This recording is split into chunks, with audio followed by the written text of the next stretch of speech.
Čau lidičky, vítám vás u dalšího videa a dneska se pobavíme o botách. Proč zrovna o botách? Boty jsou totiž jednou z nejdůležitějších částí celého choďáckého vybavení a je fakt důležitý, na jakou túru si jaký boty zvolíte. Nedalo by se říct, že jsou třeba jedny nějaký boty nejlepší a nějaký jedny nejhorší, ale vždycky záleží na vašich preferencích, na tom, kde jdete, za jakého počasí a tak dále. Takže pojďme se na to všechno podívat.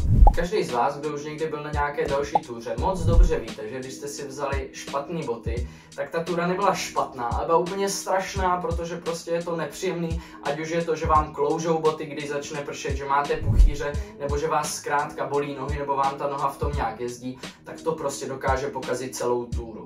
Jaký typy bot teda máme, z čeho můžeme vybírat? V obecnosti máme 3 typy. Pojďme se na ně podívat jeden po druhém. Jako první máme trailové tenisky, prostě klasický nízký tenisky. Říkám trailový, protože ty jsou na turistiku nejvhodnější, samozřejmě jít v nějakých cvičkách není taky úplně špatný, ale není to úplně optimální. Ty trailové tenisky jsou prodyšný, jsou většinou z nějakého materiálu umělejšího, takže mají super výhodu, že rychleji schnou, když vám zmoknou, není až tak nepříjemný v nich dupnout do nějaké kaluže, až tak to nevadí, protože prostě se vám to vyvětrá, vyteče vám to z těch bot a nedrží se vám to tam a ty nohy se vám až tak strašně moc nepotí. Takže to je jeden superový benefit. Druhá věc je ta, že na to, jak jsou lehký, tak většinou mají perfektní vzorek, neboli podrážku, protože neklouže. Ten vzorek je silný, pěkně strukturovaný, takže na to, jak ta bota je vlastně malinká, lehounká, tak super protisklutová. Případně ty trailové tenisky, třeba já vím ze své zkušenosti, tak můžete používat jak na ty traily do lesa, tak na chození, tak klidně třeba na běhání a klidně i na běhání jako do města. Jo, jsou takový všeobecný a pokud není úplně zima až praští, tak je to za mě superová volba. Jednu z největších nevýhod, který mají, je to, že jsou nízký. Ty boty, když jsou nízký, tak máte prostě nulovou ochranu na kotníku, nulovou podporu, to znamená, musíte mít buď silný nohy, nebo si fakt dávat pozor, abyste si nevyvrtli ten kotník. Když v nich jdete třeba, když mrzne, což jsem taky zažil, tak je v nich poměrně zima. Respektive dokud jdete, je to v pohodě, jakmile zastavíte, začne trošku foukat, vychladnete, tak to už je mnohem horší. A jak vám prochladnou ty nohy, tak to je fakt špatný už. Nezáleží na tom vlastně, jakým terénem jdete, protože, jak jsem říkal, můžete použít na asfalt, můžete použít do lesa, můžete použít na nějaký šplhání po kamenech, není to vůbec žádný problém, akorát bych je teda doporučoval do těch suších podmínek. Na druhou stranu, když prší, tak poměrně rychle uschnou. Uschly mě většinou i v pokoji, kde přes noc se v podstatě jenom topilo, nebylo tam jako úplný vedro, ale v normálně vytopené místnosti mě uschly a nemuseli být ani na topení. Samozřejmě tady ta zima se dá vyřešit tím, že si vezmete tlustší ponožky, jo? Taky to není neřešitelný problém. Do těch tenisek bych doporučoval nějaký merino. Já jsem měl teda hodně tlustý, což se mi v zimě perfektně hodilo, ale přes to léto jsem cítil, že byly až moc tlustý, takže doporučuji nějaký zlatý střed. Druhá kategorie jsou kotníkové pohorky neboli kotníkové trackové boty. Vysoký jsou v podstatě stejně jako ty tenisky, ale ta bota je bytelnější, má tlustší podrážku, větší a silnější vzorek a ty boty jsou i na ten materiál, jsou jako, nechci říkat kvalitnější, ale jako durabilnější, prostě odolnost tam je oproti těm teniskám, který se snadno roztrhnou, mnohem větší a lepší. Díky tomu tam máte už aspoň nějakou podporu toho kotníku, respektive máte spíš ochráněnou tu nohu od těch vnějších vlivů. Třeba jako když se do něčeho nakopete v teniskách, do nějakého šutru nebo někde zakopnete, tak to je bolest jako prase. Za to, co tady u těchhle máte tu ochranu aspoň nějakou. Většinou tam mají přes špičku takovej ten pásek, že to je fakt jako taková celistvá bota. Tyhle boty se hodí do takových náročnějších terénů, třeba bych je doporučil, pokud jdete v létě do hor, víte, že to bude kamenitý a tak podobně, tak samozřejmě můžete to vyběhnout i v teniskách, pokud jste takový kamzíci. Samozřejmě toto bych doporučil jako víc, protože když ty kameny budou ostrý, jakože tam určitě někde ostrý budou, tak vás to nebude tolik tlačit, šance, že si nakopete je mnohem větší, takže určitě z hlediska bezpečí a pohodlí vlastně to je určitě lepší než ty trailové tenisky. Samozřejmě dají se nosit i v zimě, tím, že jsou to vlastně nízké pohorky, tak je můžete použít jako takovou zimní obuv. Je to třeba populární mezi lescema, kteří je vlastně nosí celoročně, protože se v nich dá jak řídit, tak chodit, běhat, prostě lézt nějaký lehčí věci, jo, nebo se doškrábat těm skalám a tak, takže určitě to mají mý fellow lesci z nějakého důvodu. Nevýhoda je ta, že ty boty sice jsou durabilnější, ale jsou o to těžší, protože toho materiálu je použitýho víc a je to těžší, někdy bývají lehce kožený nebo z nějakého pevnějšího jako umělého materiálu. To znamená, toto je taková menší nevýhoda, více vám v nich budou potit nohy a pak už je v podstatě na vás, jestli chcete za to pocení vyměnit třeba to, že budete mít ty nohy v bezpečí, nebo jestli všechno vyběhnou v trailových teniskách a prostě to risknout. Já jsem určitě za ty trailové tenisky, já jsem v nich ušel prostě kde co i na sněhu, ale na tom sněhu to hodně klouže, takže bych spíš doporučil právě tady ten kompromis těch trackových bot neboli těch kotníkových pohorek. Tyhle boty už se trošku víc hodí do toho mokřejšího terénu, nejsou sice tak durabilní jako ta třetí položka, kterou máme na seznamu, ale když už si je naimpregnujete, tak to na ně chvíli vydrží a jsou tedy vhodnější do těch mokrých podmínek nebo třeba do vlhka. Třetí položkou jsou tedy vysoké pohorky, které všichni moc dobře znáte. Jsou to za mě nejběžnější boty, co se turistiky týče, neznamená to ale nutně, že jsou nejlepší. V těch vysokých pohorkách se před 10-20 lety chodilo na túry a chodilo se jenom v nich, jo, nikdo nevyšel na túru v teniskách, tenisky byly prostě do města, nikdo to moc nepoužíval, ale měli jste to z toho strašně spocený nohy a ty boty jsou hrozně těžký a hrozně blbě schnou.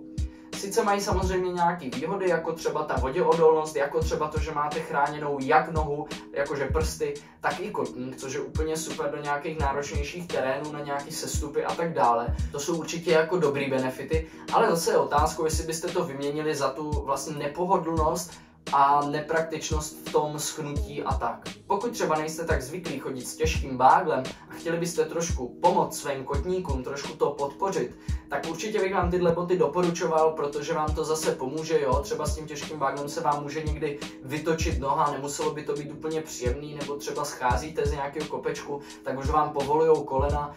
Může vám to hodně pomoct, ale pro ty zkušenější z vás bych určitě doporučil variantu buď 1 nebo 2. Ta trojka mně přijde spíš třeba pro začátečníky, kteří ještě neumí až tak sledovat ten terén a tak dále. Samozřejmě jsou i podmínky, do kterých tyhle boty jsou nejvhodnější. Ať už jsou to třeba zimní traily nebo podzimní procházky, takový ty mokrý, nebo jak je taková ta vlezlá zima, určitě je to nejlepší, protože vám zůstanou nohy v suchu, a nemusíte se bát nějakého navlhnutí nebo takhle, takže tam máte v nich to své teplíčko.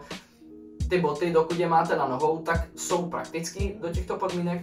Bohužel, ale když byste je chtěli vyměnit za nějaký sandoše nebo něco takového, tak bohužel ty boty jsou strašně těžký, jo, a tahat je někde, nedej bože je dávat do baťohu, tak vám zaberou prostě strašný místo a to už je za mě fakt zbytečný. Vlastně to rozhodování u té trojky, tady u té je poměrně těžký, jo. Doporučil bych vám sice, když jste začátečníci, ale na druhou stranu můžou pro některý z vás být těžký. Samozřejmě jsou pohorky a pohorky. Já mám takový poměrně lehký, takže se v nich dobře lítá i běhá, takže to je v pohodě, ale někteří si kupují třeba takový škarpy, jo, například.